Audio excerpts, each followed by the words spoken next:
রাতের খাবার আজকে ঘুগনি বানাবো। কড়াইটা আলুটা সেদ্ধ করে নিয়েছি। এবারে এখানে কোঁড়া বসিয়ে দিয়েছি, তেল দিয়ে দেব, একটা তেজপাতা ভেঙে দিয়ে দেব,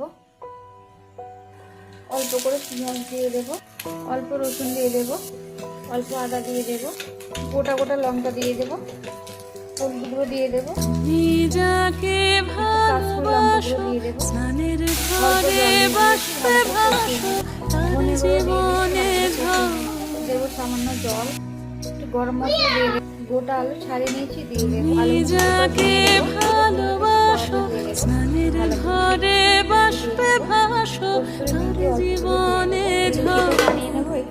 তোমার কথার শব্দ বেলে নেবো, তরকারিটা নামিয়ে নেবো, আমার দরজায় খিল দিয়েছে, তুলে নেবো, দারুণ ভাজবো, নিয়ে খাবে।